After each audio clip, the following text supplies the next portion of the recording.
Kami, Kelompok 1 Agribisnis A Palembang, mempersembahkan. Assalamualaikum warahmatullahi wabarakatuh. Senang sekali saya hari ini, Irsyad Khairul Gusta, bisa menyapa teman-teman semua di program Pomagri, podcast mahasiswa agribisnis. Oke, jadi saya hari ini akan membahas tentang ekosistem lahan rawa lebak gitu. Tapi di sini saya tidak sendiri, saya ditemani oleh rekan seperjuangan saya, Bung Arif Pramuja. Apa kabar, Bung? Alhamdulillah baik sekali, Saudara Irsyad. Bung Arif Pramuja akan menemani saya hari ini di podcast Pomagri untuk berbincang-bincang tentang ekosistem lahan rawa lebak. Oke, langsung saja Bung Arif, mungkin kita masuk ke poin bahasannya. Secara umum, ini saya masuk dulu secara umum, Bung Arif. Ya, boleh. Menurut pandangan dari Bung Arif, lahan rawa lebak itu apa? Definisinya gitu ya. Definisi secara umum saja. Jadi lahan rawa lebak itu merupakan suatu ekosistem yang dinamis. Jadi topografi lahannya itu berbentuk cekung sehingga bisa menampung air dalam jumlah yang terbilang cukup banyak gitu untuk usaha pertanian. Dan juga lahan ini bisa bersifat akuastik dan terestrial. Jadi ketika musim hujan nih, lahan rawa lebak ini bisa berair, dan ketika musim kemarau bisa kering gitu. Jadi bisa bersifat akuatik dan terestrial. Sehingga dibilang sangat dinamis gitu, mengalami perubahan dari dua arah. Mengalami perubahan dari dua arah ya, Bung Arif ya. Kita sesuai dengan judul kita tadi, ekosistem lahan rawa lebak. Jadi kalau kita berkaitan dengan ekosistem, berarti kita membicarakan juga hubungan timbal balik atau interaksi yang terjadi antar di ekosistem lahan rawa lebak itu sendiri ya. Nah, menurut Bung Arif atau sepemahaman Bung Arif, apa saja ekosistem yang ada di lahan rawa lebak itu sendiri? Kalau sepengetahuan saya nih, jadi ekosistem yang ada di rawa lebak itu yang pastinya itu ada tanah, ada air. Lalu untuk yang ekosistem biotiknya itu pastinya ada tumbuhan ataupun tanaman. Lalu ada ikan, kemudian ada siput. Jadi siput itu kan suka di lumpur, dan di rawa lebak itu juga ada lumpur-lumpurnya. Jadi selain ada ikan juga ada siput gitu, dan masih banyak jenis hewan dan tumbuhan yang lainnya lagi. Kalau untuk yang abiotiknya seperti tanah, air, udara, dan cahaya matahari gitu. Oke. Mungkin itu aja sih sepengetahuan saya. Ya, itu secara ekosistemnya ya, ekosistem lahan rawa lebaknya. Nah, Bung Arif, saya penasaran nih, di Nusantara nih, di bumi pertiwi kita Indonesia. Itu jumlah lahan rawa lebak ini ada berapa, dan sampai hari ini sudah berapa banyak yang sudah dimanfaatkan oleh bangsa kita untuk mengelola lahan ini, Bung Arif? Jadi kalau untuk jumlahnya gitu kan, seingat saya itu saya pernah baca dari sebuah berita gitu. Untuk jumlahnya itu sekitar lebih kurang 13 juta. 13 juta Iya, hektar. banyak sekali kan. Namun yang dimanfaatkan itu sangat sedikit. Mungkin bisa dibilang baru seperempat atau belum nyampai gitu. Sekitar 1-2 juta hektar saja yang baru dimanfaatkan oleh masyarakat dan petani gitu. Mungkin itu sih yang sepengetahuan saya. Berarti itu menandakan atau juga memberikan sinyal bahwa masih banyak potensi dari lahan rawa lebak ini yang belum dimanfaatkan. Iya, betul dan sekali. Bisa untuk dimanfaatkan oleh bangsa ini.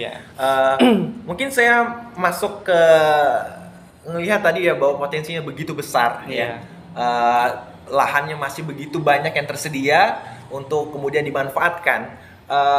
Saya ingin bertanya kepada Bung Arif, apa potensi lahan rawa lebak ini untuk pertanian yang di kita ini?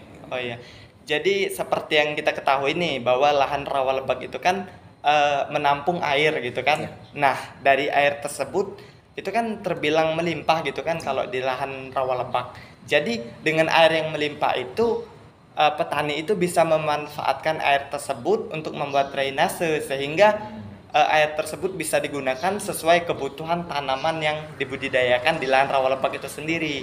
Lalu yang berikutnya yaitu lahan rawa lebak ini kan berada di dataran rendah gitu kan. Jadi sangat bagus sekali untuk dijadikan sebagai tempat usaha tani gitu.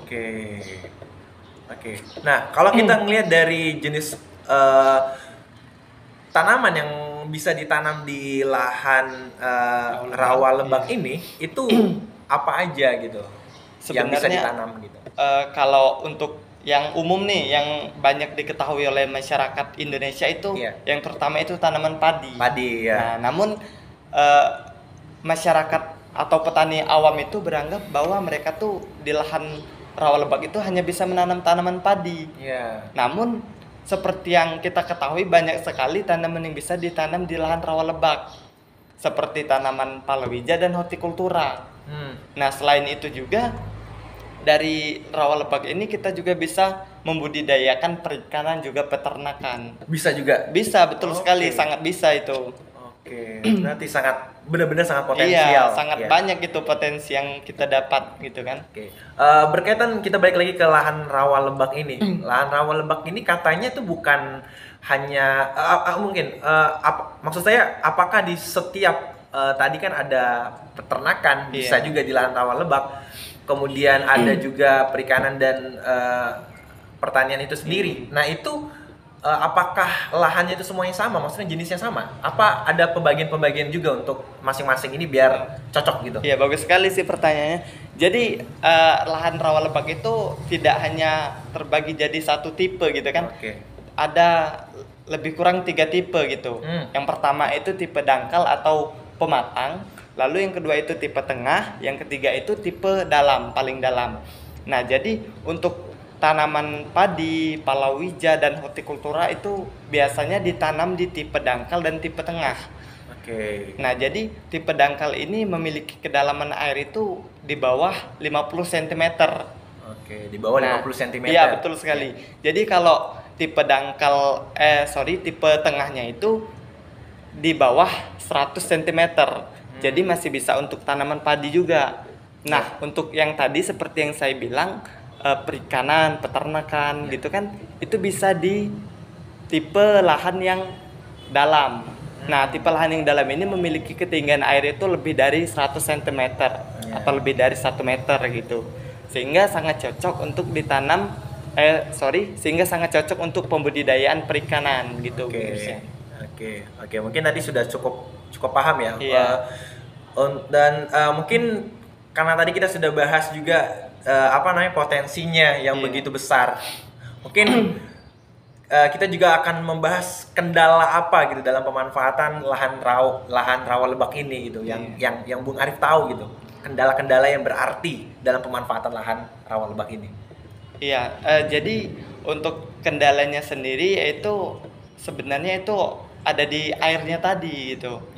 Jadi kita tuh tidak bisa tahu kapan rawa lebak itu akan mengalami kekeringan dan kapan dia akan mengalami kebanjiran gitu kan, airnya meluap. Jadi kendala yang paling sering dihadapi itu ketika airnya itu meningkat secara mendadak mengikuti musim gitu kan. Ketika musim hujan terus menerus, maka rawa lebak ini akan mengalami kebanjiran gitu, sehingga tidak bisa untuk digunakan atau dimanfaatkan sebagai usaha pertanian.